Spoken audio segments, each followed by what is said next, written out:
That's going to be a very confusing intro, huh? Yeah, very.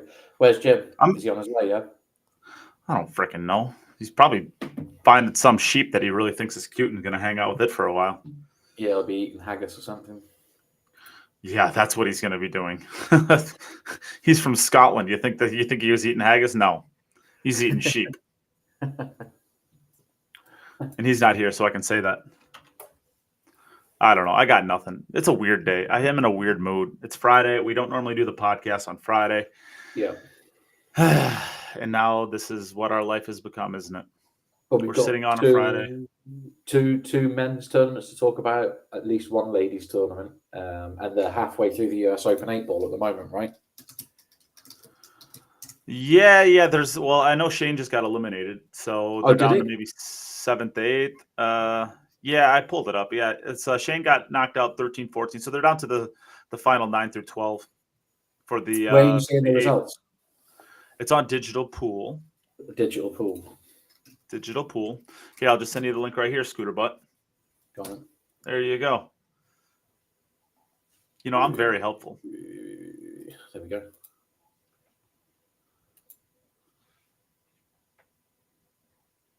All right, cool. Shane's on like a bit of a. He looks like he's playing really, really good. Really good. You can't win every. Not as good as Carlo Biado. Whoa, he must have finished up with his sheep. James. What's up, Jimbo? Oh, everybody's sick at home. The little one's sick. Everybody's sick.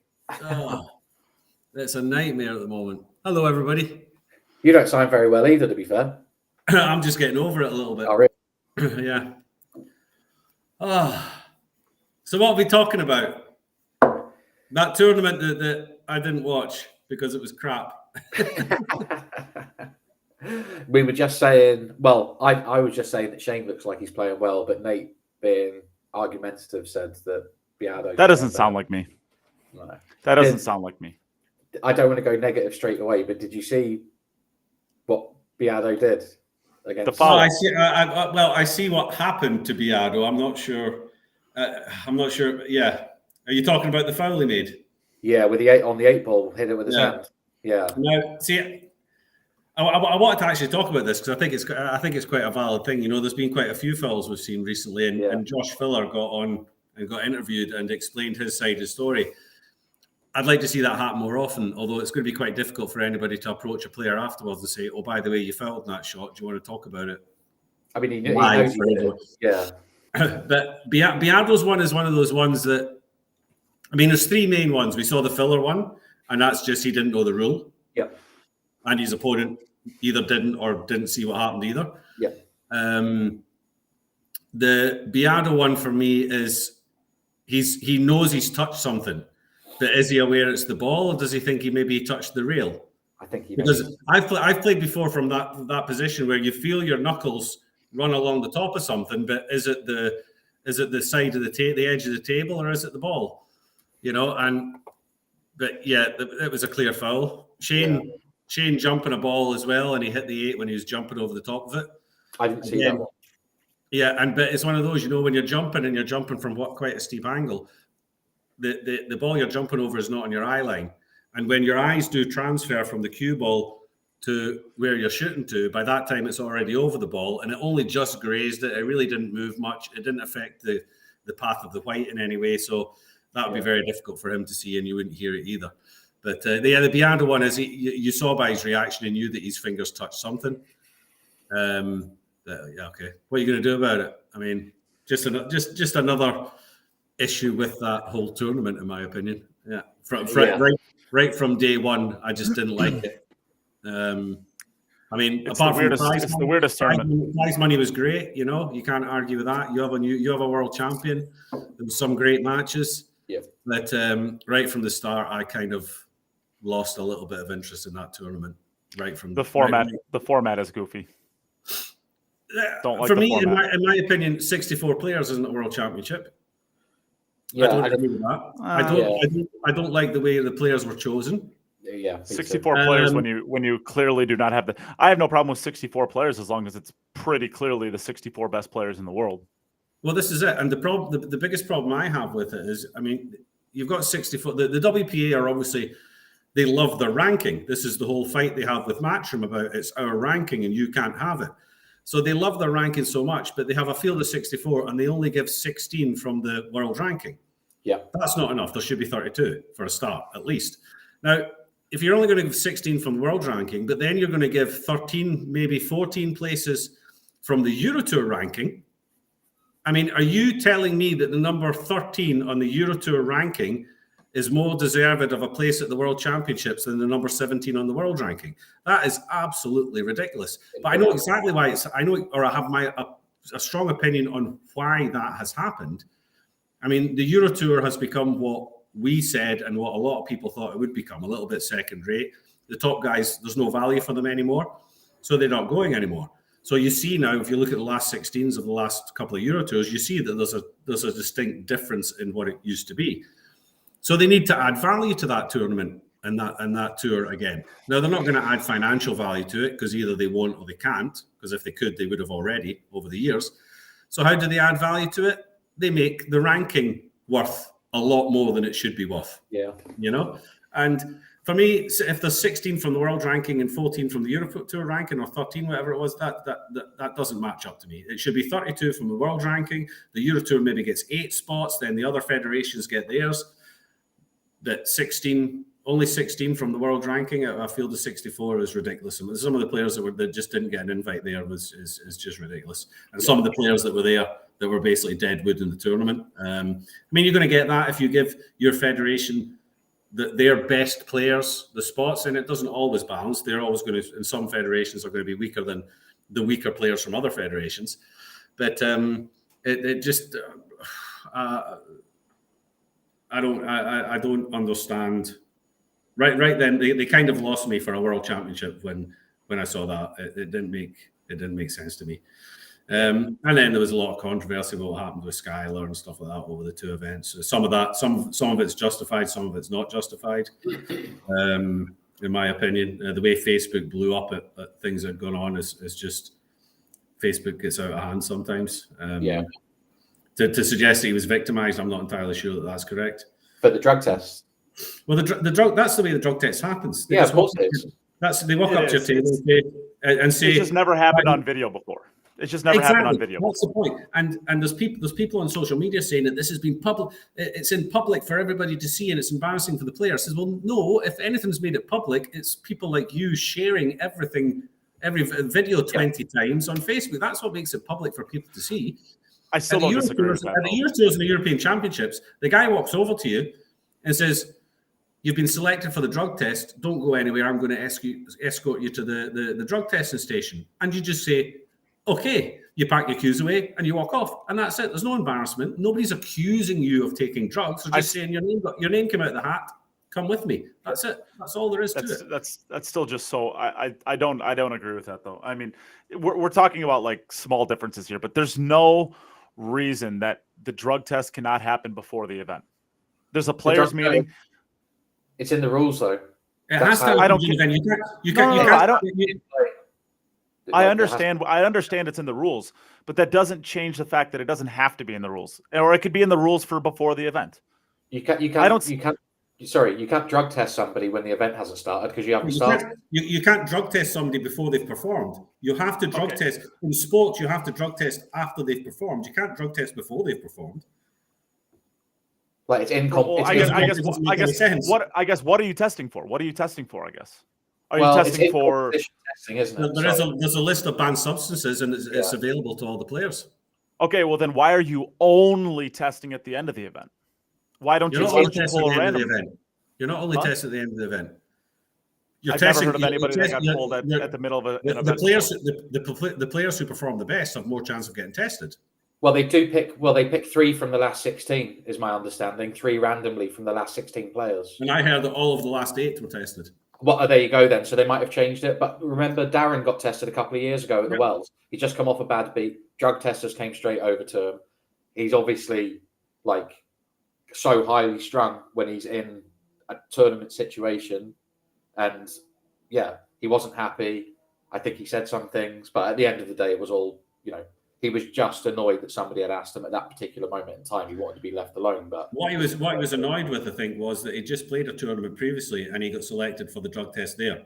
Oh, there you go then. So he ended up probably 2 tournaments in a row, well, and he felt like then he felt like it's- he was getting picked on. I think He felt like he was getting It's a little bit of everything. I'm sure it's a little bit of everything because Darren doesn't handle losing the best. I mean, a lot of top players don't handle losing the best, but Darren is famously known for not handling losing the best. And then with what you're saying, you know, getting picked on twice in a row or feeling like he got picked on twice in a row, but it's all of it, right? Yeah. So Robert Visnick has Adderall. I mean, I'm not sure. Is Adderall tested for? Yeah, I mean, they test for it. They test for everything. I've got the list somewhere. Just the alcohol, you know.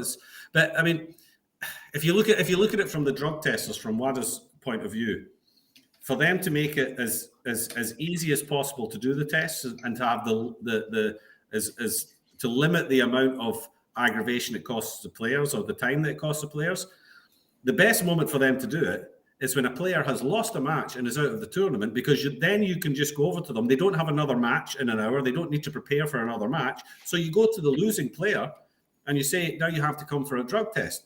You're not disrupting the tournament anymore. The tournament is finished. So that makes the most sense as far as the drug testers are. How do they make sure they get the player and the player doesn't have any opportunity to then take another substance that counteracts the substance they've taken during their match or just before their match? They have to catch them at the end of the match while they're packing the cues away and say, you've been selected for a drug test. Don't go anywhere. I will escort you and you stay in my custody until the drug test has been taken.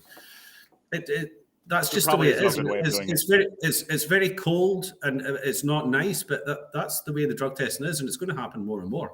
There probably is no good way. Players will have to just accept that. Yep, I've been picked, and it's not an embarrassment. It's not an accusation. I don't understand this whole thing about, you know, it's you're slurring a player's reputation by doing this in front of spectators that are there. No, you're not. It's just a standard thing saying, Skylar, your name came out of the hat.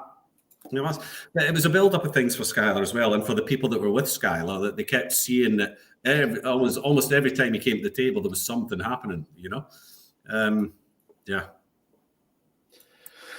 Unfortunate. But I mean, I'll tell you what, and I don't know if Skylar's watching or anyone from Sky. If I was running a tournament and I wanted to do a drug test, and I wanted it to be the least controversial possible drug test, and guarantee that there's not going to be any kickback, Skylar's probably the guy I would choose to drug test if I was going to choose somebody, not to try and catch him out. One, I know he's going to pass. Two, he's probably not going to argue about it because he's just a really friendly, nice guy, you know, and, you know, there's going to be no hassle about it. But it just, you know, it was other people that made a problem of it, not really Skylar. You know? Yeah, of course. Yeah. I mean, of course he was a little bit irritated, but Skylar getting irritated is you know, like Skylar, when he's really irritated, he acts like we do when we wake up and see that it's raining, kind of thing. You know, just a bit pissed off. He never really gets irritated. Well, just like Darren, you know, Darren kind of had a buildup of a bunch of different things that kind of set off his outburst. I'm sure Sky was pissed off for the entire event, from the stuff that he was being subjected to. You know, losing the rack, getting a yellow card, being told he can't go to the bathroom when he wants to. You know, the entire event was not a good one for him. The lag situation for Skylar, yeah. I mean, if you look back at what things just always seem to happen to him. And then, you know, you get pulled off right after a pretty tough loss. You get pulled off, and now you have to do a drug test. Yeah, how many things can you have go wrong in one total event? I mean, it's silly. Yeah, I mean, I completely agree with the whole thing that happened with the lag. I think he was shafted there. I think it's a stupid rule. I mean, what you're going to end up having there is that players are going to stand there and nobody's going to want to lag first. They're going to be waiting for each other to lag, because I can sit and lag with Chris and I'll just wait till he hits it. If I think it's going to be a good one, I'll just do nothing and I'll get another shot. If I think he's hit it badly, then I'll lag and win the lag. Well, this is kind of what we talked about yesterday, where I said, like, I would just be a bad person for this, because I would, like, Jim, could you imagine if you and I played on stream and you and I just got together and we're like, you know, Jim, this is the stupidest rule in the world, and there's like a little rule on there that says, like, if both lags are bad, you restart. Like, could you imagine the fun you and I could have just absolutely pissing with the referees on live camera? That would be fun, wouldn't it? It wouldn't surprise me if two players got together and said, "Let's, come on, let's make a point of this." I hope it would be like Dwayne too, or like Angela. It'd be so much fun. Yeah, can you imagine that if two players got together, two that like a little bit, let's say a Jason and I don't know, Sky, Jason and Sky. Right. Says, you know what? Let's make sure the referee has to set these balls up 10 times before the match starts on the live stream where everybody's watching. We're going to make sure that this lag takes 20 minutes. I think it'd be funny. I'll hit the first one, you do nothing. You hit the second one, I'll do nothing. We'll see, And then we'll both shoot them straight into the corner pockets over and over and over. Yeah, exactly. We'll both bang them straight into the side rails. Oh, sorry. Got to go again. Whoop, got a little side spin on that one. I mean, Sky got shafted on that one. I mean, I don't know. Could be funny. I don't know. The patches, forcing people to wear patches and then charging them $10 per patch. Yeah. And stuff.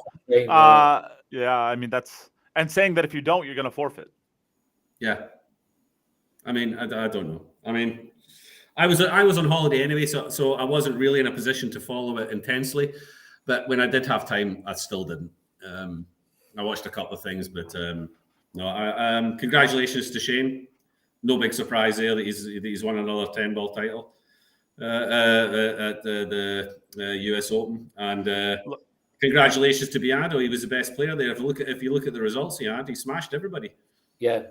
Dennis had a really good tournament as well. I mean, shout out to Dennis Grab. I contacted him around about the quarterfinal. He was playing really, really well. Good for him. Quarters last year, now semis this year. So that's solid. That's really solid. Yep. And am I wrong in saying that it was Hill too, that his loss to Naoki Oi. I mean, Naoki Oi, good for him. I mean, if there's one thing that we've talked about on the podcast before, it's like Naoki Oi always gets all of these invites, and I think it's because of the spectacle that he makes around events. Although he hasn't really done anything crazy for a long time, but I mean, I'm not gonna lie, I'm pretty sure he was getting invited to most of his events because of his antics and because of his interviews, more or less because of his play on the table. And this might be the best. This actually probably is the best finish of his career at this point. Really? Well, he'll have won events, but I mean, they get medals. He's won like a silver medal at the World Championships is probably his best so far. Yeah. Some achievement. Yeah, it's good. It's as far as I remember, I think the only event that he's won of consequence was like an All Japan 9-ball or something like that. It was on the Asian Championship, which was still a stacked field. Yeah. Yeah, I mean it is, but it's not exactly, a World 10-ball or a European Open or a UK Open or US Open or something like that. Do you know what I read the other day? Naoki and anybody in Japan that wants to call themselves a professional pool player has to pay the equivalent of $100 a month to their federation. And just in order to call yourself a professional player? Yeah, and you're banned from most of the tournaments because you are a professional. So why would anyone call themselves a professional? Well, I think to play in certain events, you have to, just like we do for the British one. Well, you're pretending you're Dutch at the minute, but for the rest of us British people, we have to pay 100 to the. Can't even remember what it's called now. We've got a federation somewhere though. The British Pool Federation. Yeah, that's it. Yeah, right there. I mean, I don't know what makes you a professional. As soon as you get sponsorship, are you a professional? As soon as you enter tournaments where there's money involved, are you a professional? I don't know what is a professional pool player. I don't know, because there's only like 10 guys in the world that actually make it what you could call a living from playing. So there's more than 10. No, look, what, 10 people that make more than 100 grand a year? Well, I mean, it depends what you call a living, right? I mean, there's way more than 10 players in the world that make a living playing pool. £80,000, take all your travel, all of that stuff. There's three of them. There's 3 of them in the U.S. alone. I mean, that's a low number, but there's 3 of them in the U.S. alone. I understand what Chris is saying. I think you're talking about from total just prize funds. Yeah, you're not talking about sponsors. There's probably only 10 players in the world who could be self-sufficient. Yes, that's a better way of putting it. Without sponsorship, they can support. They could support themselves without sponsorship. Yeah, they're good enough to support. Yeah, themselves. but how? I mean, you're right. When you put it that way, if you just look off of how much they make off of prize funds, it might not even be 10. It might not be. If you just look off how much money I mean, AZ. Let's go to AZ Billiards and look at their money ranking. We'll see exactly. I mean, I guess it's very, very early in the year. I mean, Filler obviously has made probably close, probably over 100 already. Well, Same yeah, with but he's Carlo. probably, the last 5 years since he won the US Open 2019, he's probably made million and a half, which is like, that guy's smoking, he's on fire. But for like, I don't want to call any names out, but there are a ton of people that would say they were pro, but they don't make enough to, and that's what their full-time endeavor is, and they don't make jack shit, really. Yeah, if they didn't get the sponsorship money at the start of every season, they'd be done. I'd say they were more like, you're right.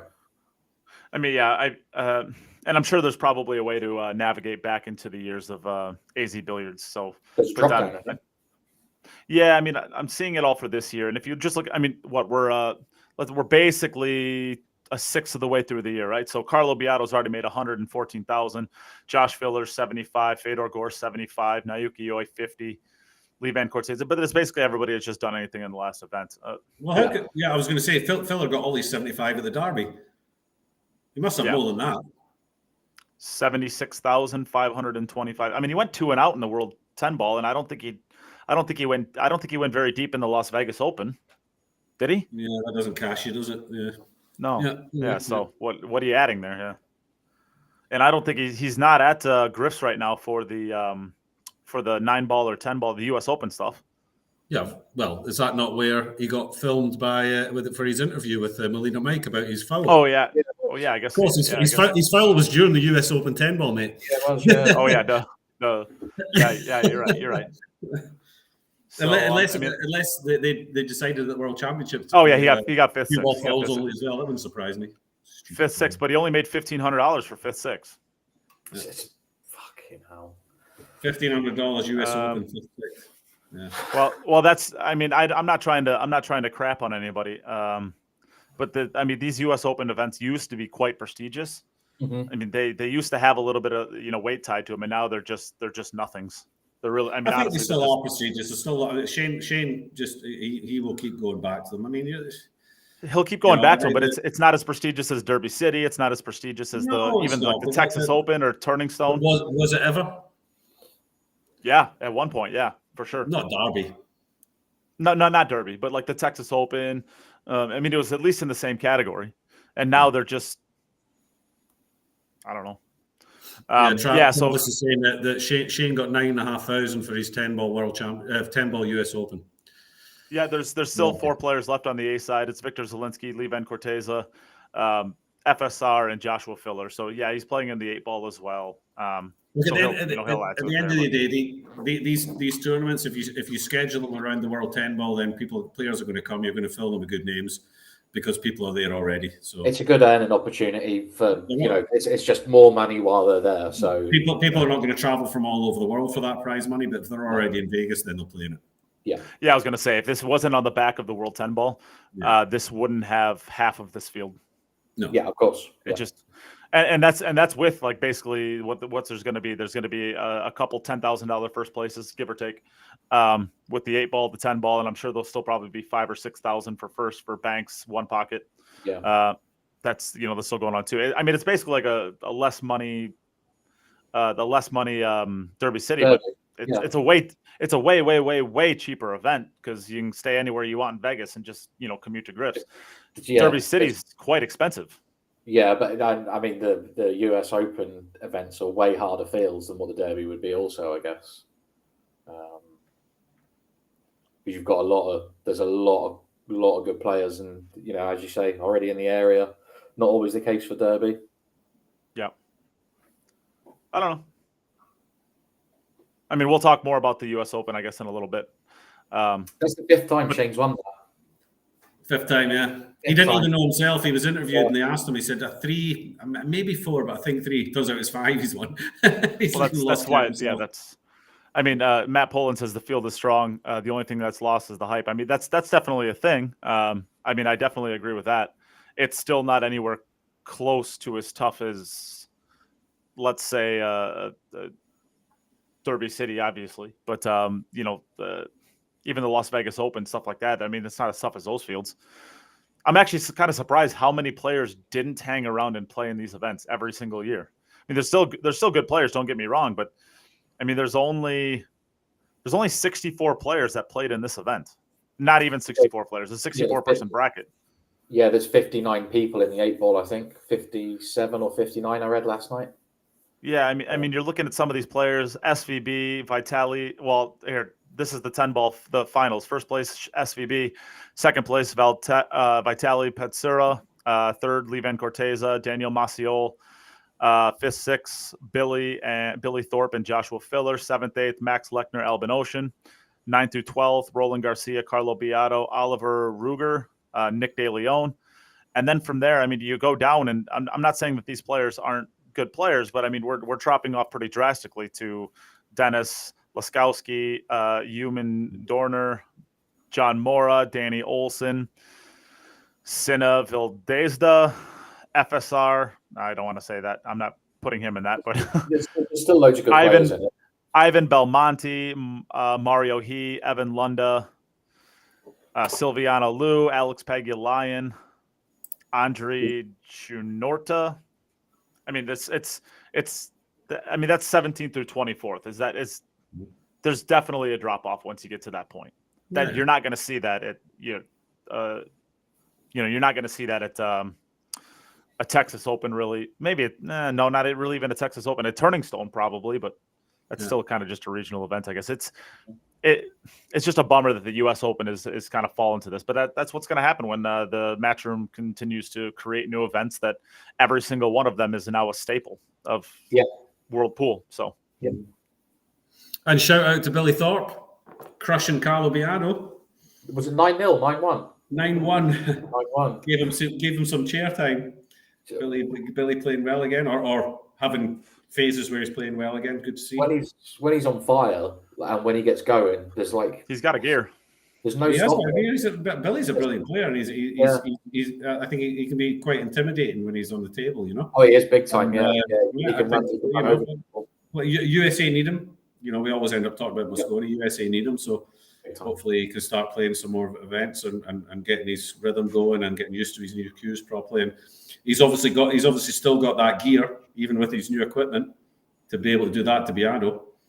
He's got balls as well. He's got nuts. He's got big bollocks, mate. Unbelievable. He's not. Doesn't appear to be frightened of absolutely anything. He's not the guy that's going to choke. He might miss just because he throws in a bad one, but choking is not really in his mentality. His highest gear. Take Fedor out of the equation, but his highest gear would probably only Shane that's got a higher gear, right? American player. Sky's high gear is pretty fucking sick. I'm not saying it's not. I'm just saying, I think his high gear is parallel, comparable with Sky. I don't think he doesn't reach Shane or Fedor, but he certainly blasts Tyler and the rest of them out of the water when he hits his high gear. Yeah, he's a monster. And he's got that ability to pull out the shot that you need to play. He'll pull out a sick bank or a sick combi. Table knowledge. He's definitely not afraid of any shots. He's not afraid. He's not scared to take a shot on. Yeah. And when he's playing well, he's in stroke. He'll make it most of the time. I saw him playing this. I don't know where they were from. They might have been Puerto Rican or something, but there was loads of them in Rack's pool room, and Billy was playing all of them. One pocket, one ball, and he's just pulling out these mad little. And they were playing for a lot every game, like a few thousand, and he was just. Is this that's the 8-year-old that plays chess against 25 people at once and just goes table to table to table to table back to back? No, I mean as soon as somebody. Oh, okay, because that'd be really cool. That would be pretty sick to watch. The next person would step up, but he just got so much knowledge, and his touch is great, and he's just a monster. If I'm not mistaken, I think didn't Ronnie O'Sullivan do that at some snooker thing? At something in China where he played 4 people at once playing 9-ball. Maybe. Was that not some sort of promotional video or something? He never actually did it. I think. Was it not some film that was made or something like that? If it's a promotional video, doesn't that mean that he did it? No, but it was all cut and pasted to make it look better than it actually. Oh, I see. Oh, maybe that could be. I think he actually did it, but I could be wrong on that. I don't know. No, all right. Well, I guess we never really did talk all that much about the actual results of the World 10 ball. So let's go through that. Carlo Biado obviously was our winner. We already established that. Naoki Oi gets second place. The semifinalists were Fedor Gorst and Dennis Graba. The quarterfinalists are Koping Chung, Albin Ocean, FSR, and Bader Eldawadi. And then I guess the final 16 includes Cheng Jung Lin, Wojtek Shevchuk, Shane Van Boning, Mieszko Fortunski, Ko Ping Yi, Aloysius Yap, Sky Woodward, and Eklund Kachi. So as an American, pretty sure that you can look at Shane Van Boning and kind of say that his best game of his career has always been 10 ball, and he is now probably going to go through his career never winning a 10 ball. This was kind of his last chance, I think. Shane well, we'll see what the. No, he did not. He won the 8 ball and the 9 ball. Oh wow! I thought he. Nope, oh, he he's won never. He won the 8 ball. Oh, okay. He won the 8 ball last year. He won the World 8 ball, and he won the World 9 ball 3 years ago now, I believe, right? Coming up on 3 years his ago. last chance. I mean, he's still. Well, we'll see what the WPA does. We'll see what the WPA does. I mean, maybe he can take a swing. They're not banning anybody now, are they? For now, I mean, they never truly said. Well, I don't know. I mean, we're going to talk about. Do you want to jump into this conversation right now? What's going on, Jim?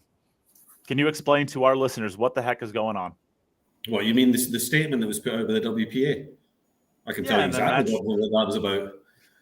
And then Matchroom's response to it was basically like, "Yeah, whatever they want to do, let them have their fun." Well, the WPA and a few people fell in. I mean, you got to understand this is a letter that's been worded in English and been sent out throughout the world. So not everybody's first language is English. So people read it, and I think the letter was designed to look like it as well. You know, if you didn't read it really, really carefully, it could look like Matchroom and the WPA had come to an agreement, and that all these events were now going to be sanctioned by the WPA, because the wording was very close to actually saying that. Just a couple of words here and there gave it away that it wasn't. Now everybody goes, oh, it's brilliant. They've come together, and it's all, even people, natural English speakers, they just read it and they think that it's all been sorted out. Now, it was clear to me when I read it, there has been no agreement being made. This is just the WPA basically saying we are not going to ban players, but they're putting sparkles and jewelry all around it and making it look all pretty and making it look like they're doing it in the best interest of the players. They're not doing the best interest of the players. They knew that they'd called the bluff and the bluff hadn't worked, and they were in the crap if they went ahead with the bans. So they decided to backtrack on it and write this very nice office note to say, you know, we're awesome and we've got the players' best interests at heart, and we will treat these following events as sanctioned events, which basically means we're exempting these events from the bans. So the bans are still there for other events, possibly, but they're exempting now. So the ban was created specifically for Matchroom events, but now they've backtracked and said the Matchroom events will be exempted from the ban, except for the Hanoi Open, because they even forgot to put the Hanoi Open in it. Did they forget to put it on, or? They've forgotten. Well, maybe that's because that's in Asia. The Asian Federation has said, no, you're not doing that. Yeah. I don't know. We'll have to wait and see whether that was a mistake or not. But basically what they've turned around and saying, yeah, okay, so we're not doing the ban anymore.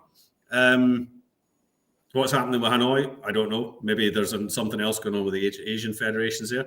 So basically the players are free to go and play whatever they want. The only restriction the players now have is the restriction that Matchroom has in their contract to say, you're not required to play in our events, but you're not allowed to play another 9-ball event during one of our events if you don't play in our event. Yeah. So, yeah, it was a very nice note. Matchroom then reacted to turn around and say, hold on a minute. I'm not so much because of the wording of the letter itself, but more because of the reaction that was coming out on Facebook, and everybody sharing it saying agreement has been made. Even the Dutch Federation shared it and said agreement has been made. These events are now sanctioned. I had to contact them and say, no, don't start putting that, because that's not actually what's happened.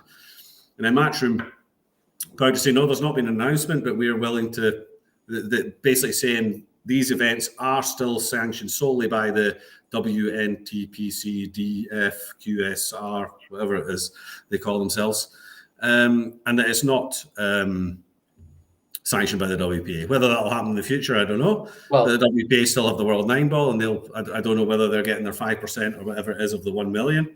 I don't think it's. I don't think that they definitely do have involvement in the World 9 Ball. I think they do. The World 9 Ball is sanctioned by the WPA. Will it be? It is.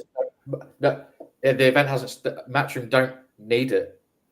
I would say at this point in time, they might just say, "Fuck it, we don't want it to be sanctioned," and they're going to put big events over the top of the Qatar Open and the China Open. Almost. But I think they already have a contractual agreement with the WPA that they can't break about the World 9 Ball. That's in place already. Oh, there you go. You know more than me then. But I don't know if there's a time limit on it. Nate, your audio's going off. I don't know if there's a time limit or not. Or whoops, there was a from what I was told. I think there was like a 10-year agreement. Okay. That's secondhand. I don't know that that's exactly true. It'll all go to shit anyway because they're going to put 9-ball events, World 9-ball tour events, over the top of the Qatar Open and the China Open anyway. Almost definitely Barry Hearn's going to make that happen. Yeah. And they might. I think I do my best work when I'm muted, anyways, Jim. I agree. Yeah, I mean, I don't know what's going to happen in the future. I think Match and Barry Hearn they're pretty clear on what Barry and Emily. They're pretty clear that this is the direction they're going. We are going in that direction. If you want to go that way, go that way. We don't care. Or you can come with us this direction. Either way, we're still going this way. You're not going to get us to go any other way. This is the way we're going. So you either go with or you go against, and it hasn't really worked out well for people that have gone against in the past, But we'll see. I hope, I'm glad that they've lifted the ban. I think that was a sensible thing. I don't know that it's going to save a lot of events within the WPA. I don't know that they lifted the ban though. They didn't lift the ban. They've exempted those. The same players that play in these events will not get banned from WPA events. It says it clearly. They were only majors though, right? So that means you can't play in any of the smaller ones. That's why they never lifted the ban, right? So there's going to be events in Boston this week. Yeah. Right? Yeah, okay. This coming week. But is the prize fund going to be enough that the WPA should be getting sanctioning on it? There's going to be plenty of international players there, I'm sure. For it to be one of those events, it has to be 50,000 eligible for sanction. If it's not eligible for sanction, then they can't use it as a ban because it's not eligible for sanction anyway. Yeah. Well, and Stuart Rogers is on the WPA board. He said it right there. Like the events, they're not lifting the ban; they're just treating a segment of events as they're basically exempting. They're exempting those tournaments from the threatened ban. They're exempting those tournaments. Correct. I mean, Stuart's using the wordings again, treated as sanctions. I think that's as sanctioned. It's misleading. Why can't you just say they're exempted and stop using the word sanctioned? Because it's making people that are non-English natives think that they are sanctioned events. They are not sanctioned events. That has to be made clear to people that they are not sanctioned events. The WPA will exclude those from the list of possible banning tournaments. That's all they're doing. To say, it's. The ban is not lifted. The ban is still technically in place. They're just exempting a series of events. Yeah, correct. But the ban is absolutely still there. Those are the events that the main pros are going to play in anyway, so that's fine. And they're moving in the right direction. There's some sense has come into it all, and they're moving in the right direction. But whether it actually, I don't know if they're moving in the right direction. I think they just stopped moving in the wrong direction actively. I think one is still moving in one direction. Whatever you want to call it. But I mean, I think it's going to largely be just inconsequential anyway. I don't think it's going to matter. Stuart says it's because there's supposed to be sanctions and because they meet the requirements. Yeah, what's the protocol? There seems to be no protocol for if a tournament says we're not going to sanction with you. There is no protocol. So they are being sanctioned by a different governing body. Yeah, he's right. It is positive. It's moving in the.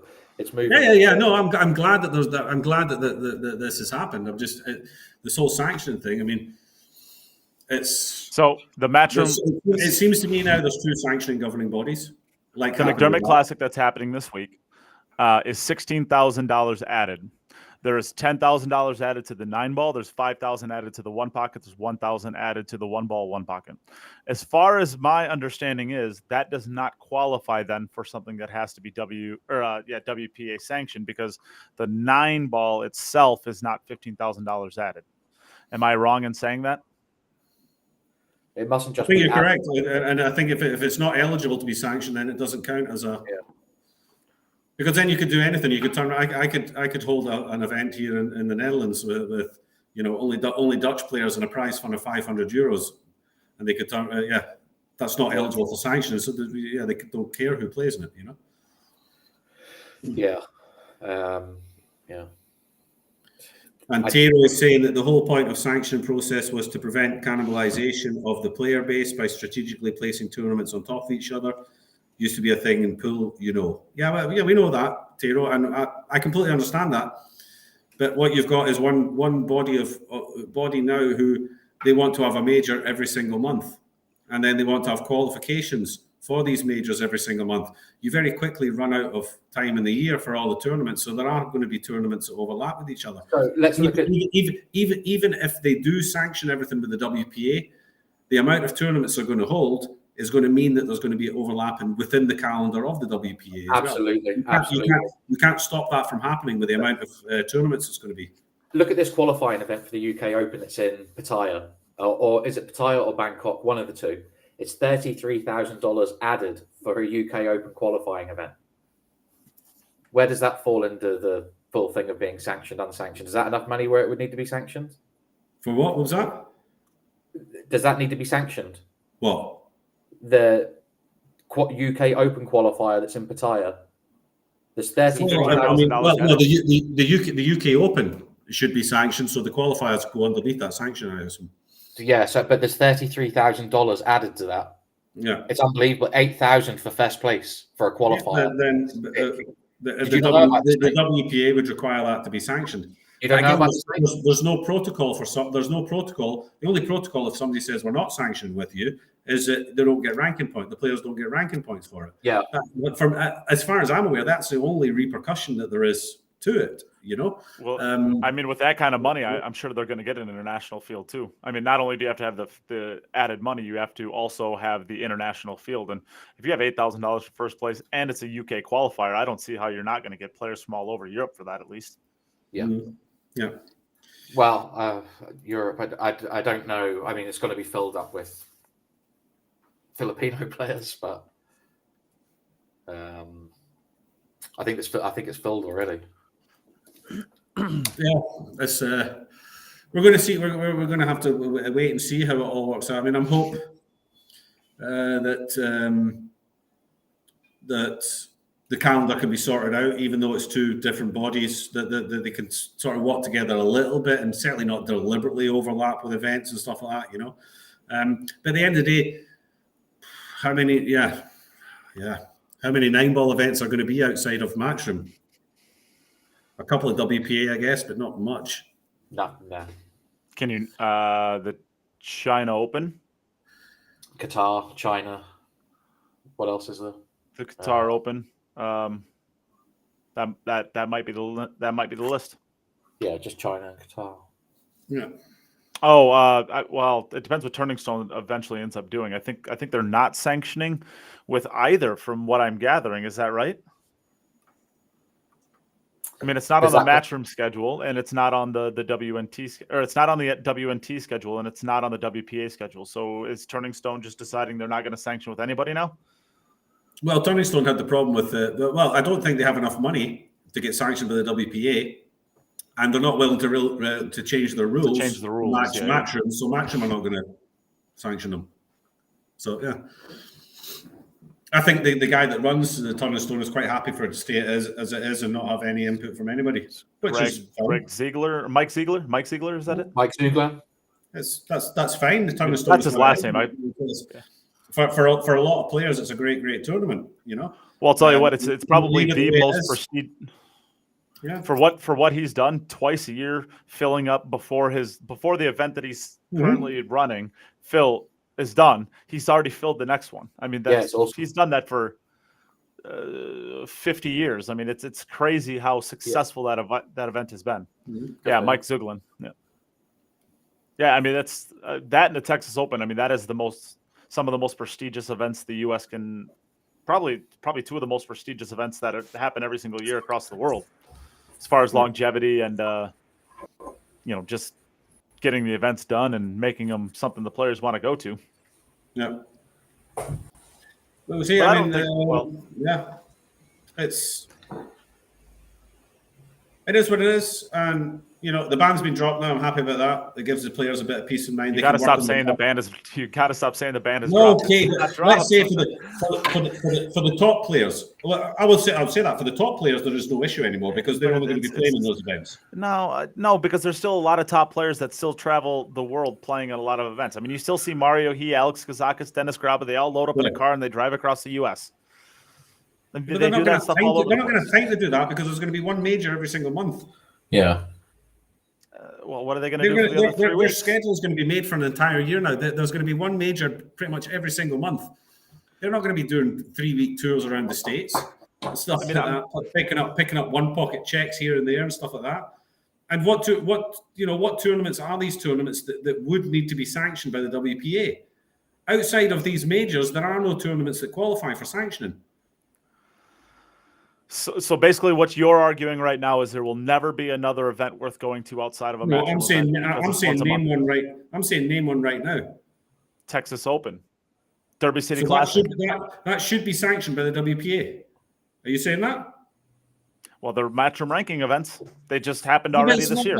Not the Texas Open. No, you're getting this wrong. If it doesn't qualify for sanctioning by the WPA, then it doesn't matter who's run it. If it doesn't qualify, it doesn't matter. If Matchroom run a tournament that only has a $2,000 prize fund and there's only 3 different countries in it, it doesn't matter that it's Matchroom's event. It doesn't qualify for sanctioning anyway. I understand what you're saying, but if the Derby City Classic was next week instead of in December or January, then we're exactly where you're talking about. Yeah, the fact we just haven't come across one yet. The Derby City Night Ball's not WPA? It should be. I mean, with the amount of players and the money added, I'm pretty sure it falls under WPA sanction.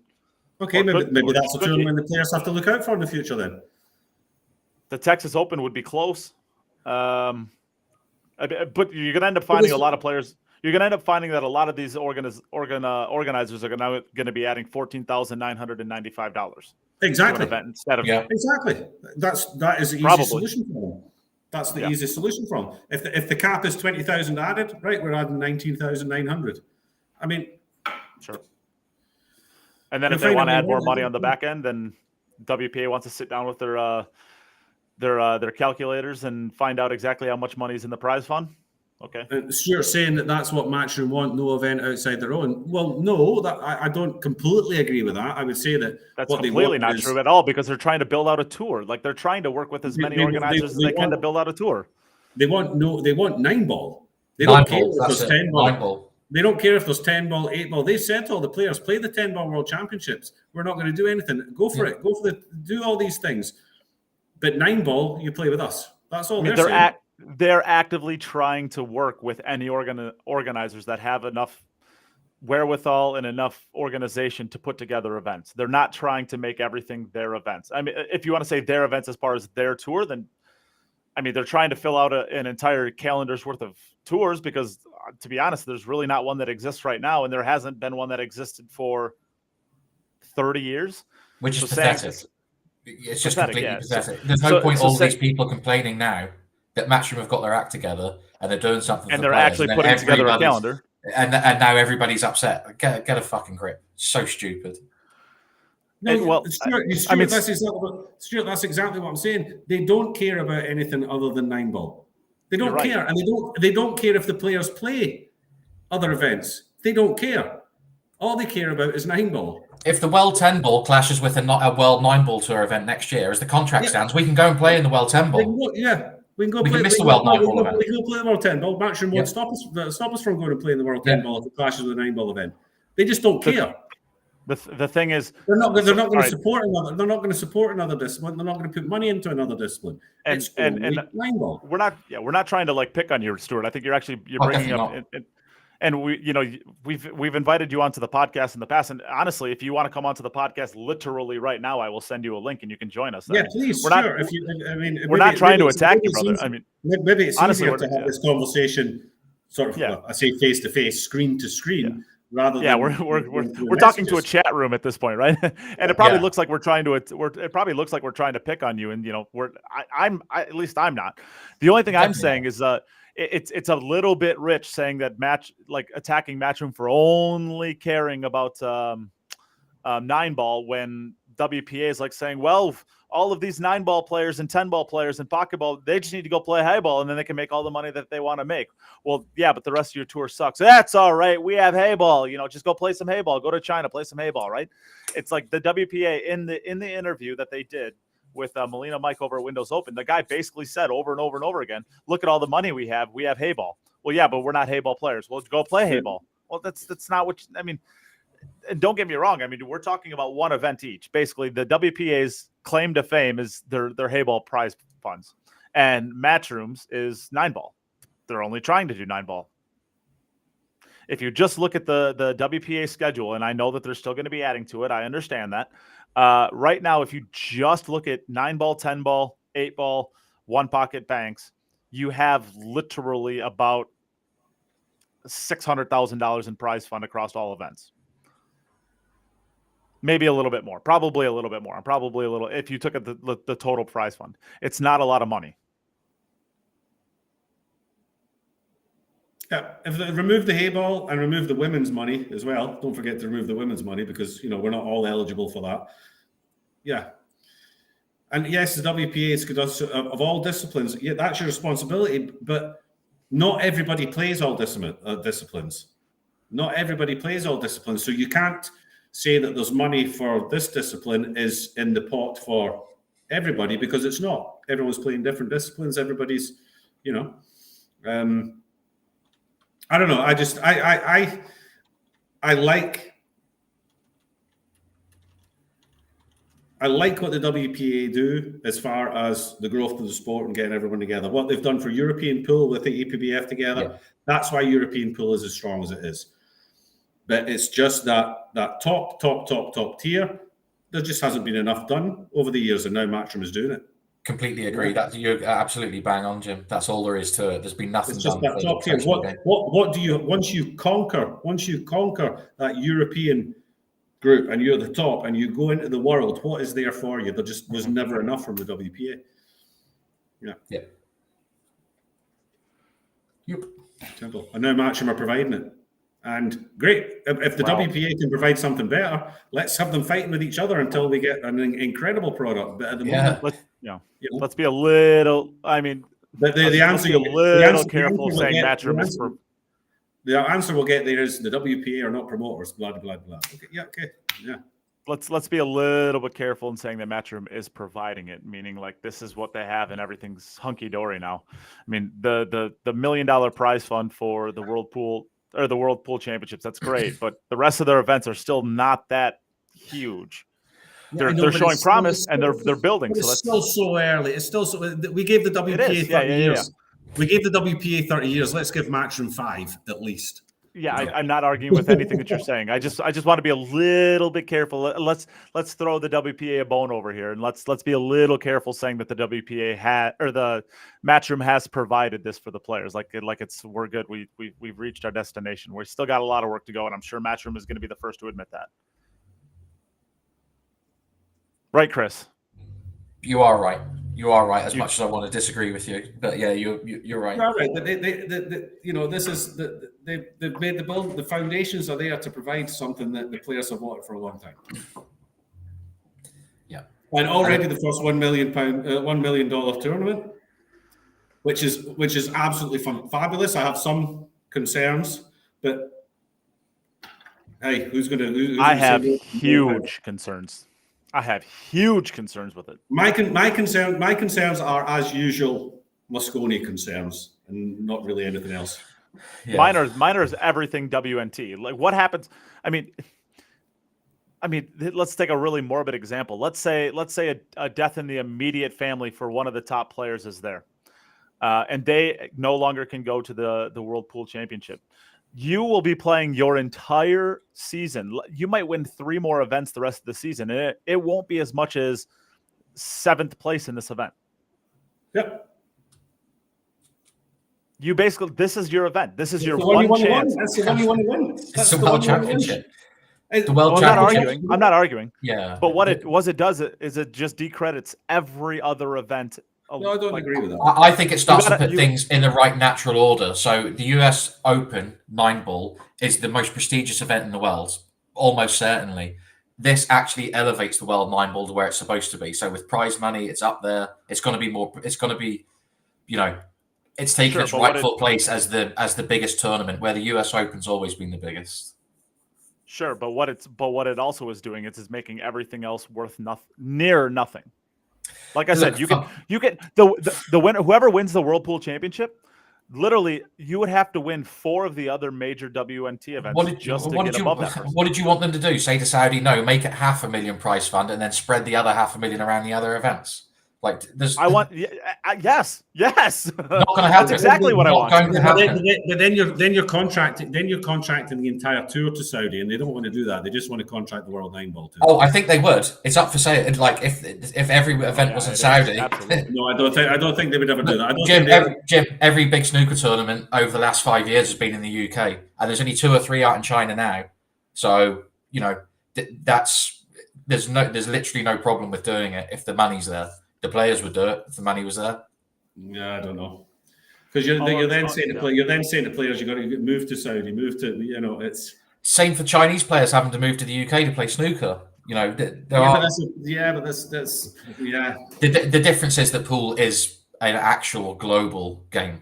Exactly. That's where the problem would come into it. But I mean, if Saudi were going to, I think the WNT prize fund at the minute is like, I don't actually know what it is after the Worlds have been added, but I think it was about $2 million before. If they elevated that and said it was going to be 20 million, mate, everybody's getting on a fucking plane to Saudi tomorrow. Done. No. What I'm saying, the money that's in this and the exposure that it's going to get, you would hope then that would create more exposure for the other events as well. All I'm saying is it's a building block. It's sure. I just have concerns that the one event of the year. If somebody, this event, now I agree with you, Chris, that just like, let's look at golf, right? Or let's look at tennis. I think tennis is a better example. You still have the 4 majors. Is Wimbledon the most prestigious? Absolutely, but that doesn't mean that the U.S. Open, the Australian Open, the French Open don't have meaning. From there, you got to have like at least 3, 4, 5 events that actually have relevance towards your career. This right now only has 1. There's literally 1 event every single year, and past that, nothing else truly really matters all that much when it comes to your rankings. Now, if this was a ranking based off of points, like you win 100 points if you win this tournament and not prize money, I have not a problem in the world, and you can double the amount of points that you get for the World Pool Championships. That's fine. I don't care. But what you can't do is basically make somebody who wins 5 of the 6 majors miss the wrong one, and now that person is behind somebody else, not only in prestige but in total rankings. No, I agree. I agree. That part I agree. I don't particularly like the idea. Mine wasn't so much about it basically is ranking as well. I don't particularly like the idea that 2 Europeans could play the final of the World Pool Championships, and that qualifies them for Mosconi. Yeah, regardless of the rest of the team. If you had an all-Filipino final, they're going to be in the European team in Mosconi just from that 1 tournament. I don't think you should qualify from Mosconi based on 1 tournament. I agree. If you had an all-Filipino final and 3rd and 4th place were European players, those 3rd and 4th players are locked in. Well, not if there's a load of them in 5, 6, 7, and 8. You're still going to be 40. Well, you're still probably going to be $40,000 clear of 5th, 6th. Yeah, I don't know about that. I think I'm thinking that you could. I'm thinking you could probably just everything times 3. I'm thinking. If you're talking about what was it for for the US Open? Was it 50 or 60,000? Yeah, 50, I think. 50. I So think probably it was a $300,000 prize fund. Under 50, 75. Then I don't know. Theoretically, 3 1/3. Yeah. But what do we think the top prize is going to be? 250, right? No. No? I don't think 200. I think it should be about 200, 2. maybe 180, 200. Probably just round it off to 200. Well, if you take a 2 or 3 1/3, so first place, let's just say 50,000 because that's a nice, 60,000 because that's easier to do the math with, right? You're at 180, and then you times it by the third, you're at exactly 200,000. So if it's 2 1/3 more, or sorry, 3 1/3 more times 60, 3 1/3 times 60, you're looking at 200,000.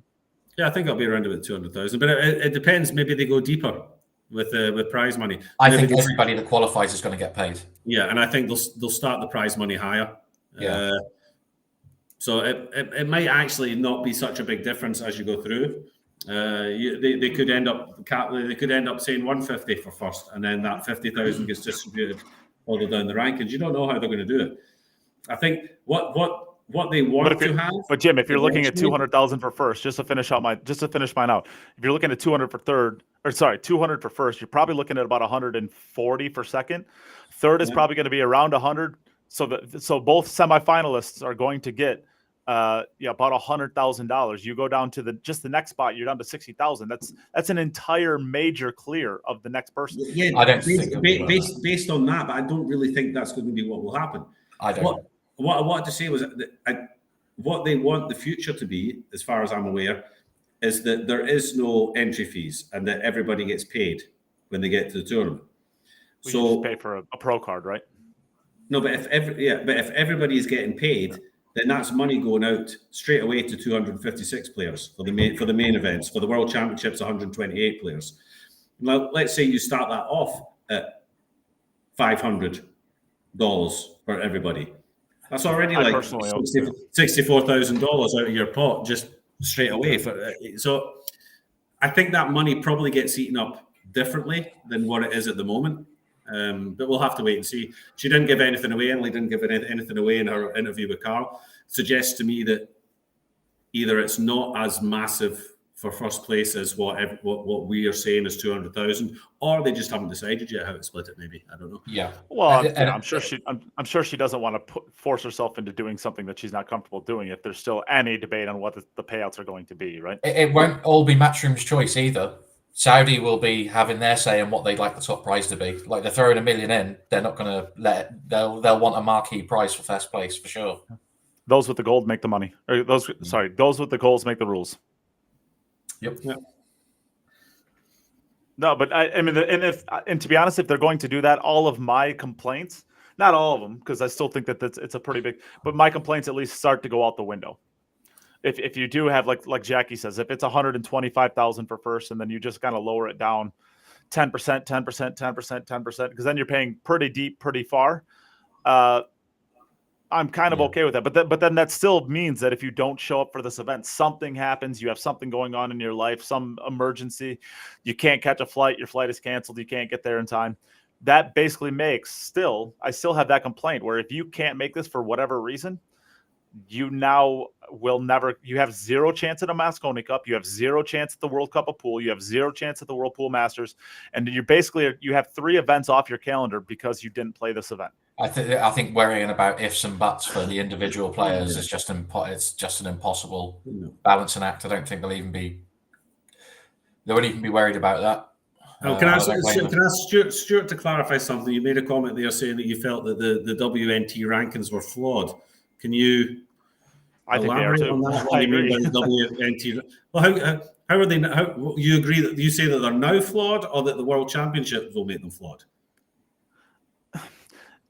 Okay, so if you base things off of money, then basically what you're doing is you're rewarding anybody who has the money to add to an event. So like it's like the Greg Hogue situation. Greg Hogue is still outside of Shane, the only American who has ever won a WNT ranking event, and he won exactly no money.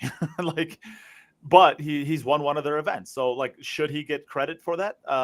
well, there was still some good players there. Should he get more credit for it because he won a WNT event? Like, you're basically taking all of these. The only credit he got was the amount of ranking points that he won in dollars. That was the credit he got for it. That's my point. That's my point. I know. I understand that. I'm getting to my broader point. Calm down. Listen up. Should we get to the point where, so all these little satellite events that are happening outside of what Matchroom does, you could basically win every single one of them, and that's going to come out to be the semifinals of one of the majors, and you just won 12 events or however many you're going to do, right? Is that the way it should be? Or should it be to where if, the biggest event should take the most precedent? I don't know that, but just to say that winning 12 satellite events versus winning the European Open, which one's more impressive? I think I think everybody in this world would say winning 12 WNT events is more impressive than winning one major. It might not be as prestigious for your resume, but it's more impressive. It depends who you're playing against. It does. Sure, but a lot of these events still have pretty good players. Ask me which one I'd rather have. I'd rather have the UK Open. Of course, I'd rather have the UK Open. It's a major. I'm not saying which one would you rather have. I'm saying which is more impressive. The UK Open. I just those satellite events are not going to have any type of. The US Open are winning 12 sandcastle billiards tournaments. The satellite events, not all of them are created equal. I mean, the Scottish Open had a pretty decent field. There wasn't a lot of crazy top players, but it's still a pretty good field. I don't even know. Maybe Bo has a list of the players that he has for the McDermott that's starting next week. I'm not sure. I think the ranking points that you received are pretty fair compared to the field that you're playing against. Yeah, and you have to also remember not all of those fields are created equal. And ranking points only apply to certain players, not to everybody anymore. The Derby City Classic would be considered a satellite from what I'm talking about. Winning that is pretty damn impressive. Winning is very, very impressive. Yes, it's very impressive for different reasons than winning a match. Yes. Yeah. For very different reasons than winning a match or major. We're talking about hypotheticals here, but the difference between winning the UK Open versus 12 satellite events where 3 of them are Derby City Classic, it's way more impressive to win 12. I mean, we're talking about we're throwing random numbers out here, but you're gonna at the end of the day, within not too long a time, those events are not going to be part of the Matchroom tour anyway, because all their events will be Matchroom majors. But when you're saying that there's imperfections in the Matchroom ranking, anytime that you have money as the sole thing, you're going to start discrediting events and crediting other events too much. And is it the best of a bad situation? Probably, but that doesn't mean it's not flawed. Like the whole saying, like democracy is a terrible form of government, except for all of the rest of them, right? Like that's kind of it. I mean, there's not going to be a perfect ranking system. Yeah, there's going to be no perfect ranking system, that's for sure. But every other sport adopts, or most of the other major sports adopt money lists for the rankings. So it just like what? Like which sports? Golf. Golf doesn't use money, does it? Yeah. For the FedEx. For the FedEx, it does. Yeah. But I don't. But that's a completely different thing. How do you mean? They don't make the world rankings based off of who makes the most money. They don't do invites based off. Okay, well, forget golf, snooker, darts, money lists. Okay, but those are all Matchroom. Those are all Matchroom things. I mean, give me one outside of Matchroom. But what are you going to do? Just have? I don't know what the problem is with having it that way. There's a complaint about having a world ranking list and then complaining about the way it's made up. Everybody knows the rules before. All the players know the rules before you start. There's no. I think what you're missing is I'm not saying that I'm not complaining about it in a sense. You can't also just look at it and say that there's 0 things wrong with it, right? You can say that there's a lot of things wrong with it and say that it's the best system that we have right now. There'll be plenty of things wrong with lots of. I actually didn't want to hear your opinion on it. I just wanted to hear Stuart's opinion on it because he posted something he hasn't. So Jim is gone now. No, I just meant I was hoping that Stuart would go deeper into it because the WPA have just had a 10-ball event, the 10-ball World Championships, and they've used a ranking that's built up of all disciplines. Yeah. So I find that ranking myself to be very flawed, because somebody could qualify for a 10-ball world championship having not played a 10-ball event the entire year and only been playing all other events. That seems more flawed to me. Oh no, he has replied. It's based off money. Well, like I said, it goes back to me to democracy is a terrible form of government, except for all the other ones, right?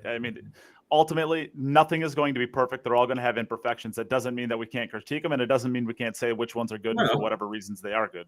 All I'm saying is that I think that when you do stuff like this, with based strictly off of money, and your ranking system is strictly off of the amount of purses that you've collected, all you're doing is you're weighting it to where the biggest events matter and the other ones don't. And that's fine if that's what you want to do it. I just don't think that that's necessarily a perfect way of doing it, and maybe there isn't a perfect way of doing it. Because then if you start giving equal weights to everything, well, these little rink-and-dink tournaments across the U.S. and the world matter way more than they ever should. Yeah. Yeah, there's a good balance. There's not a perfect balance. I don't know what that is. Maybe prize money is the best. I just don't know. There's just no reason for an Albin or a Josh to ever leave their house for something that isn't a WNT event, because they're going to do so well at them that the other events they could win every single one of them for 4 years straight, and it's not gonna equal what they do in 2 events, right? Yeah. It is what it is, and that's only going to grow as these prize funds grow, because all these, sorry, I'm not trying to talk bad about Bo, because I'm just using that because his event starts next week. Is he ever going to get to the point where he can add $80,000 to a McDermott Classic to where that event can compete with the payouts of a Matchroom event? No, there's just no way that he's ever going to be able to add that kind of money to an event to make it the prize funds relevant in the total WNT. The list. Well, I think what Stuart says is if all the events have the same prize money, then it works. And I think that's where it will be. The open events, Hanoi Open, UK Open, the European Open, the Spanish Open, and that's what golf does. They're going to be the same payouts standard. We still have to build a hierarchy. The World Championships will be higher. That will be the pinnacle. US Open will be in between somewhere. I was going to say you have to build a hierarchy. Yeah, it has to be a hierarchy of how important the events are. And that's. I absolutely do not agree with you that the World Pool or the World 9-ball, the World Pool Championship should be above all of them. Maybe it's the American in me, but I just think that you're absolutely wrong that should be way higher than the U.S. Open. To be the world champion. The pinnacle of any sport is to be either world champion or Olympic champion. So in American sports, they don't really have that, to be fair, though, do they? So that's what it is. Maybe it is an American thing. They do have world championships, but they just only invite American teams to them. Yeah, so maybe it is like a different way of viewing it for Americans. All I'm saying is all your best European athletes are in the U.S. playing our sports. That's what you guys are referring to. That's what you guys are. Have you seen the NBA? You guys are actually there's actually a lot of Can you name one good basketball player that you have in your entire? There isn't a league anywhere else that pays that money. Well, that's my point. So when you guys are saying it doesn't, well, why would we even talk about being a world champion when all of the best leagues are already in our country? And don't get me wrong. Don't get me wrong, because we do not give a shit about football. We do not give a shit about football. I think you need some of that mind aid stuff again. Pool, unlike basketball, pool is a global sport played all over the world. Outside of USA, shall we say, there is a few countries outside of the USA that do play it. So yes, the World Championship is the pinnacle of our sport. As simple as that. I'm not arguing. So, okay, all right. So you're missing my point. I'm not arguing that is. But if you're going to use our sports as a thing, well, there's no reason to have a world championship in football or American football or basketball or baseball. Yeah, because you have any people that play it. Yeah, but nobody else plays it. Nobody else plays your games. Nobody else plays it. And everybody else who does is already here because you left your country to play it here. There's a lot of European players. Your sports don't exist in our countries. Your sports don't exist here. I want to play American football. Where am I going to do it? Oh, better go to America. I'm in Scotland. I'm going to play American football here. No, you have to go to America for that. Well, yeah, all right, I'll go to America and play it then. Yeah, you have leagues all over Europe for basketball. And then the American teams, as soon as somebody shows that they're good in these leagues, the Americans come over and say, "Hey, buddy, you want to come play in the big show?" And then they pay them loads of money, and that's it. Okay, I can't even argue with that. You're right on that, and I think we're completely beside the point. But you brought up the American sports. All right. Anyways, let's go back to this. The historically speaking, the U.S. Open over the last 30 years, besides the last 10, has been the most prestigious event in pool. Agree? I think it still is up until possibly now. But yeah, Do you know why that is? Because the World Championship was butchered and sent to the desert. hammered, terrible. And now you're going to take something that's been. It was made the pinnacle of the sport by default. Okay, by default, sure, but that doesn't take away from the prestigious event that it was. I still think it's the most prestigious. It is still an incredibly prestigious event, but it should not be the top of the top. Being world champion is the highest level you can achieve, other than Olympic champion in any sport.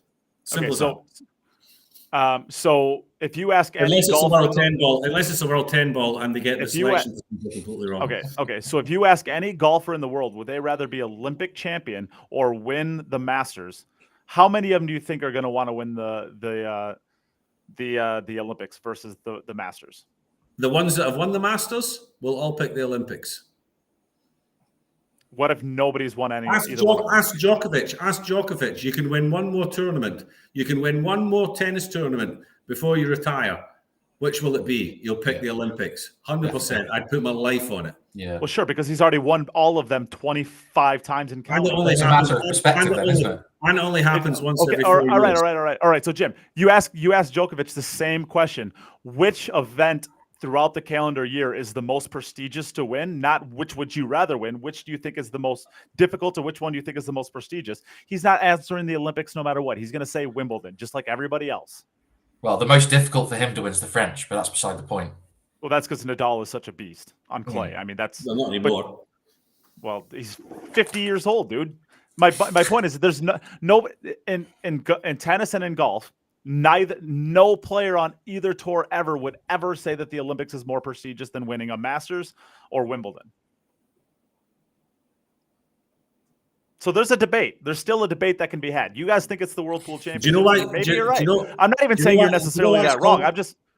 Do you know why it's called the Golden Slam?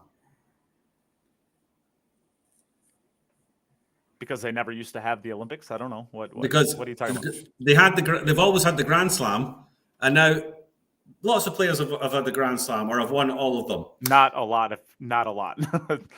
Oh, over their career, yes. Yes. Not in a calendar year. Yes, yeah. Very few have won all five. Yeah. Anybody won all five? Well, it's because nobody goes to the Olympics because they don't care about it. Nobody goes to the Olympics. Andy Murray's Olympic champion. Nadal goes to the Olympics. Djokovic goes to the Olympics. He got the most upset I've ever seen him on a tennis court at the last Olympics when he won bronze. Federer is going to every Olympics trying to get his gold medal. They've all been trying to get it. I'm just not even all the golfers go to the Olympics. Matt Poland said something interesting there. The World Games is every 4 years, and it's literally the least prestigious. If you ask Darren Appleton, Jim, what would he say is the best tournament he's ever won? Darren Appleton takes a lot of pride in his World Games. The World Games, yeah. You're adding in a level of pride for your country that's different. But I'm just disagreeing with you. I don't think it's okay for you to disagree with me. I'm actually going against what I actually think here, because I'm not even against necessarily the idea that the World Pool Championships is probably the most prestigious at this point. What I'm saying is that it doesn't need to be, right? There should be a hierarchy of events, just like you have in golf and tennis, where there are 4 to 5 to 3 big events, and those separate themselves. And then of them, you're splitting hairs, but there is kind of one clear winner, which would be Wimbledon and which would be the Masters. And this would probably be the World Pool Championships. But this doesn't exist in golf like it does because the pool isn't part of the Olympics, right? So we get to have a world champion every single year. There is no world champion in golf every single year. Or in tennis. It's something that's unique to pool. You're right. You're right in that sense. I think being world champion is the elite. It's as simple as that. Yeah, world champion. Yeah. That's just my opinion. But yeah. There's still not a single golfer in the world that's going to say they would rather be a world champion than the Masters champion. Well, there's no world champion golf. Well, there's Olympics. Yeah, it's different. That's a world champion. There is the World Golf Championship as well. It goes on. It's like a series of events, isn't it? Yeah, but is that not the FedEx thing or something like that? It's. I think it might be part of it or separate. I can't remember, but there is one. But it means nothing to them. It's way below the majors, but it shouldn't be. Wow, it's almost exactly like what I'm saying right now. Crazy. You picked one sport for Jesus. Jesus Christ. Well, tennis is the same way. Ask a snooker player what he'd rather be. Ask a boxer what he'd rather be. Ask a bowler what they would rather be. What's the alternative for a boxer? The only thing that's in boxing is to become a heavyweight champion. And even still, you can be European champion. You can be Commonwealth champion. You can be. Ray's here to yell at somebody. I don't know. Oh, the beard is back. Look at that. Yell at Nate. Yell at him. How about your boy Ronnie taking down the Saudi team? How about John Higgins? How about John Higgins failing on the yellow when he was up for the one? I don't like calling it 167. Can we promise never to call it a 167?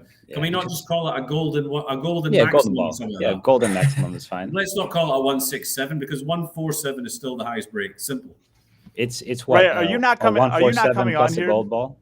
Yeah. Wait. Are you not coming on here to like partake in this conversation? Are you just coming on? What's the conversation? What's the conversation? Oh God. What's going on? We're all thinking you're going to come.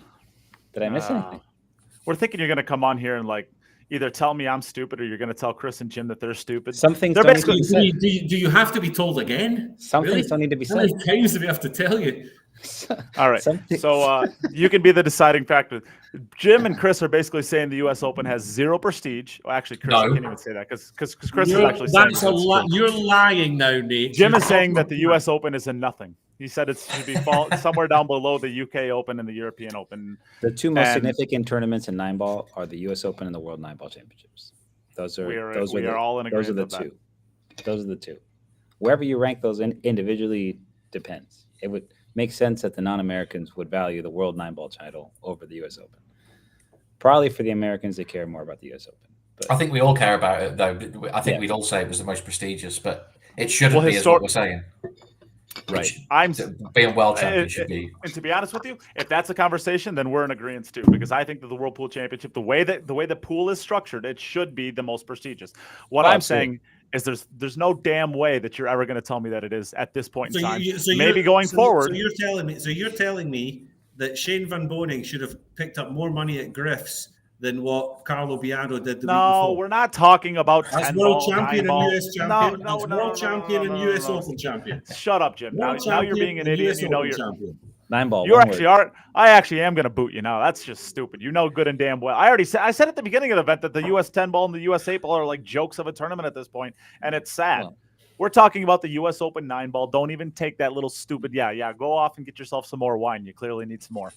I think to your point, because the World 9-ball has been a little bit fractured. You know what I mean? It's kind of like it's only just come back really, and they're going forward. Yes. Yeah, they're going to make it into the top of the top for Matchroom schedule for singles. But like without Matchroom, the World 9-ball was effectively dead. You know what I mean? It was in a weird place for a while, and then it wasn't held. That's all right. It means a lot to the guys who won, right? To like a Darren who won his and how he won it. It's unbelievable. Bustamante finally winning one because he was probably the best player at the time that didn't have a World 9-ball title. Like it means quite a lot to them because it's a personal. But I think until Matchroom took it over, you couldn't argue that the World Championship was more important than the U.S. Open. Now that Matchroom has, there's a lot of people that actually don't even know Fedor Gorst actually won a World 9-ball because he won it before Matchroom. It was good when it was in Cardiff, when Matchroom had it, when they ran it in Cardiff. Yeah. That was good. That was awesome. That was like you had Earl and Bustamante play their match in 2002. That was special times. It was really, really great. But that was the point I made to Nate before you came on, saying that the US Open became the most prestigious tournament in pool, but almost by default. By default, because it sucks so much, but everything else sucks. No, I didn't say because it sucks so much. It was still as prestigious as it was, but it was a tournament that should have been above it that got butchered when it got taken when Matchroom stopped doing it and it got taken to the desert. No, and what I'm telling you is I think you're just wrong. I think throughout the 90s and the 90s and the early 2000s, I don't care if the World 9-ball was not taken to the desert. The U.S. Open was still the event that everybody wanted to win every year. There's a clip that I love watching. It was I think it was 2004 World 9-ball. It was the last rack when Pagulayan beat and it was Pei Wei Chang in the finals. Yeah. Yep. This was the year after he had made the finals and lost. Yeah. But he snaps it off, and then he's like running around the banners and freaking out and screaming. Like, I used to watch that and be like, man, I'm going to go practice some 9-ball. Get you so excited, you know? Yeah, it was absolutely unreal. And then those are hostile crowds too. I think he was in Taiwan. Wasn't he in Chinese Taipei or somewhere? Yeah. Like Taiwan, yeah. Taiwan, yeah. Just unbelievable. But hopefully we're just at the start of a journey of getting those kind of moments back again. Yeah. I mean, the Hanoi Open first time out, like huge, right? The like, crowds, yeah. The players were absolutely in awe of the crowds that were there, and you know, guys that had never signed autographs before were basically spending their whole day getting photographs taken and signing shirts and stuff like that. Without talking bad about any of the players, could you imagine if that Mark Bijsterbosch and that Dang final was Josh Filler versus Shane Van Boening? With how epic of a hill battle that was back and forth. Oh, yeah, we almost lost some matches in history. Yeah. Oh yeah, and that's with like two players that kind of they're not unknown players, but like they're definitely not marquee players. Like a Jason and Shane, or like an FSR and Sky or something like that. Like they're not going to be on any of the promotional posters. Put it that way. They will not be. No, well, they will be for the next. They will be for the next. They will be for the next one. Yeah. And they won't be until then. They won't be, and they won't be after then either. Probably. Well, I mean, I guess Dang is going to be on the PLP, right? Because he got invited to it. But that's the point, right?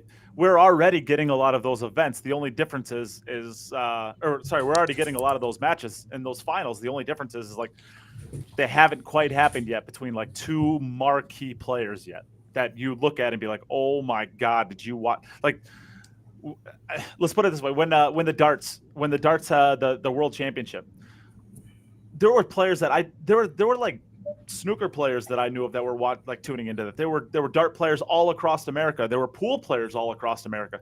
That took the internet by storm, and that was solely from like one 16-year-old kid who looked older than Jim, playing the finals of that. Sorry, Jim, I had to throw you under the bus, but it's true. You're saying I look younger than a 16-year-old. Yeah, that's what you're saying. Yeah, that's it. I mean, if we had something like that in pool. Who's to say we can't get something like that? No, but that's what gets these stories get created when there's more television coverage, when more tournaments are getting put on TV, more young players are getting attracted. These moments will happen in pool. We talk about the elite pool players now. That won't be in 10 years' time. Those same names will not be the elite pool players. There's going to be a new influx of players coming from Asia, from Europe that are going to go through. There's going to be new names, and we're going to see these young kids coming through and getting deep into these tournaments, and these stories are going to happen. And what you saw at the darts with this Luke Littler, that's the kind of thing that's going to happen within pool, because there's just going to be so many more opportunities for young players to make the decision to now take the step to become pool players, because it's going to be financially viable for them. It's what you would hope, and they're going to get attracted to playing. And these guys are not going to. You're not going to have domination, 10-year, 15-year domination like Shane has done, in the past. These things are not going to happen. There's going to be too many good players coming through. It's going to be too difficult for people to stay at the top. These stories are going to happen in pool if it goes the way Matchroom want it to build and the way we all hope it goes. These stories are going to happen in pool as well. We're going to get these 16, 17-year-olds coming through and blasting through a tournament now and again and making these stories. And that's what we want. That's what creates a buzz. That's what creates press. That's what, you're saying pool players in the USA getting involved in the darts because of what this Luke Littler did. What about dart players in other countries getting involved in pool because they're seeing what some 16-year-old has done on a pool table? That's what I have a feeling that it would be easier for a pool player to get involved with darts than dart players. Because they're already there's probably a dartboard just behind them where they're playing, But they're watching it, they're tuning in, they're watching it. It's creating viewing figures. Once, that's what Matchroom really want just now in order to get big name sponsors in, is to create viewing figures. Once you have the viewers, once once pool is on TV and that is dominating the schedule for that portion of time, sponsors come flying in, Saudi's getting involved is a big deal too, I think. Yeah. We had a big poker boom in the U.S. whenever there was $1 million purses, and the money started getting really big, and people just influxed into the game, and it became very viable and publicized and stuff. So like stuff like the Golden Ball being at $1 million next turn, the next time they have it doubles up now. Yeah. Huge. That's it. People are going to tune in and watch it. Everybody wants to see that first time that somebody does it. Yeah. I mean, people are going to tune into this World Championship. They're going to want to know who's going to be the guy that's going to win this first massive prize pot. Who's going to be the first one to get the photograph taken on a camel and stuff like that. Any updates yet on qualifiers for the other opens and stuff? Yeah, there's qualifying events all over the place. Yeah, just not the US. There's one in Pattaya for the UK Open. It's 33,000 added. And was it 8 or 16 players that you just make the top 16 that you get in? I just sent Nate the poster. Actually, I don't know how many actually qualify from that, but I saw 2 different ones for the UK Open. I think it was, and one of them was for 8 players, and one of them was 16. Yeah, there's going to be 2 events, the Saturday and the Sunday at McGoldrick's in Scotland. There's going to be 2 qualifying events in one weekend. Personally, I wanted to go over to Europe and play in the European Open this year, but now with the new structure, you got to qualify. So it's almost like you got to go to play a qualifier. Yes. And then it's like, obviously there's like a small amount of people in the US that want to go 16 qualifiers according to that play poster. In Europe, but it'll be interesting to see as they build up whether or not they'll get more demand, from the US. I'm interested to see. I mean, they're going to have these qualifiers based on them needing 128 players. Right. But what happens when only 85 of the top 128 sign up for an event, and then you end up with 40 spots still open? Do they then get just invite people invited, or are they going to be blanks on this? I'd imagine, yeah. Maybe rankings, or who knows. Yeah. They'll probably bump up against that right away. It'll probably happen in the early ones. Yes, it's going to. It's going to be in the first year. It was almost guaranteed before the lift on the bans, or the we've had a discussion about this before the UK Open was decided to be exempted from the bans. It was almost guaranteed that UK Open was going to have maybe only about 70 or 80 of the 128 playing in it, just in case, so they could sit back and see if people really were going to get banned or not. Yeah. So I'd be interested to see how they fill up the spots, because there's going to be a lot of players that are going to end up playing qualifiers and spend the money to go to qualifiers just to find out that they probably would have got an invite anyway because they were ranked 140. Right. Who knows? It'll be interesting to see him try and troubleshoot it all, especially on a short turnaround, because these tournaments are going to come quick. Yeah. But there's still, there's value to turning up to them, because the majors are going to have the amateur events running alongside them, right? So the UK Open's got an amateur event running alongside it at the venue.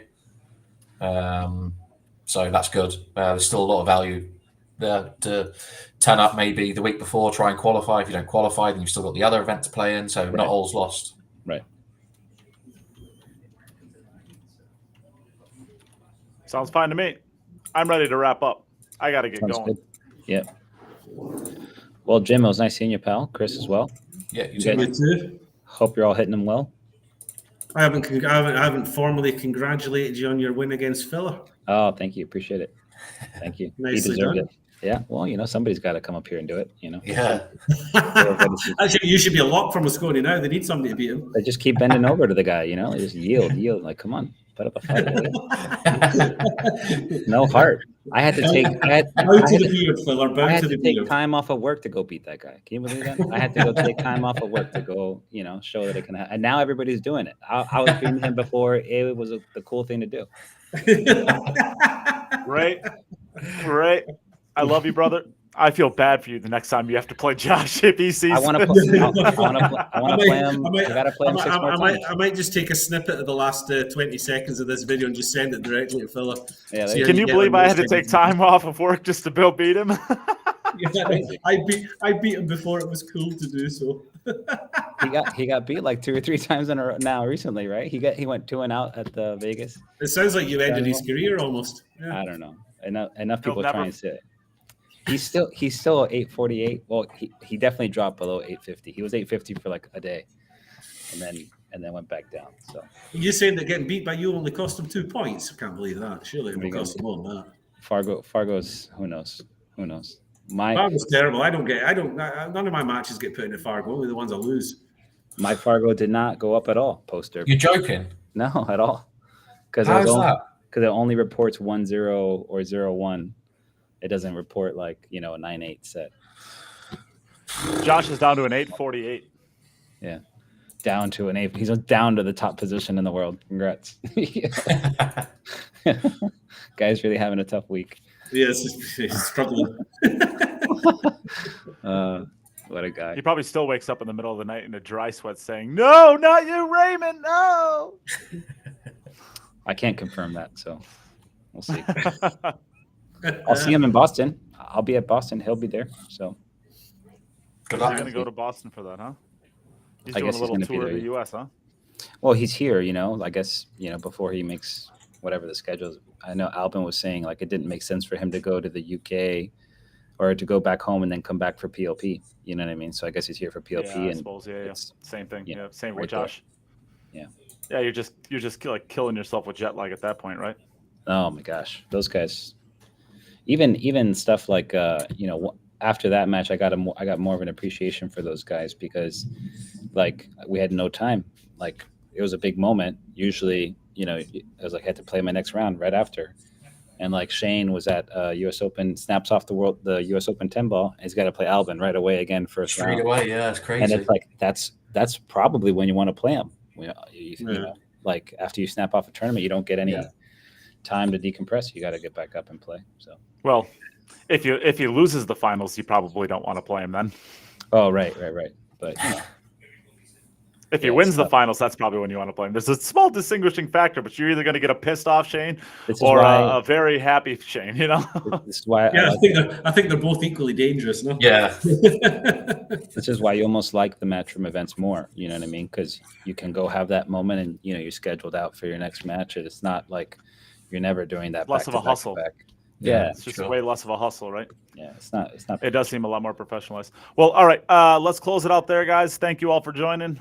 Thank you all for participating in the chat, and we'll give a special shout out to Stuart. We appreciate you taking the brunt end of some of the stuff we were talking. Again, it's us being in here and you being in the chat room, but it's the same with Ed Ladawi when he jumps in and kind of takes the back of the WPA on stuff. Let's arrange to book Stuart in and get him in here one time. It's less about. We can. Less... Apparently, it was 5 o'clock in the morning with you. We can delay this a few hours and give you time to have a cup of coffee and get out of your bed properly and It's less about being able face to face on this. It's less about being able to and more about like wanting to put yourself under the gun of that. I think to be fair to him and the WPA. I mean, he's part of an organization that they need to speak as a whole and as a group. And if they don't speak as a group, then they're not really a proper organization, right? So putting that on one person is just not really a thing. Can't be a thing. So with that being said, all right, let's close it up for the week. I'll give a shout out quick to our sponsors. Thank you, Jacoby Custom Cues. Best cues out there, really honestly, from a breaking perspective, jumping perspective, shooting perspective. There's probably not a company in the world that makes a better product across all three. And they give back to the game by supporting people like me. So thank you to Jacoby Custom Cues, Insight Performance Coaching, Billiards Digest, Salado, Digital Pool, which has all the brackets for the U.S. Open going on right now. So check out Digital Pool to get those brackets. Onboard Sportswear, Horo Tips, and Littman Lights. Thank you to all of our sponsors and all of our Patreons that continue to allow us to do this. And with that, we'll tune off for another week. Thanks to you guys all for joining. We'll see you next week. Thanks for everybody in the chat.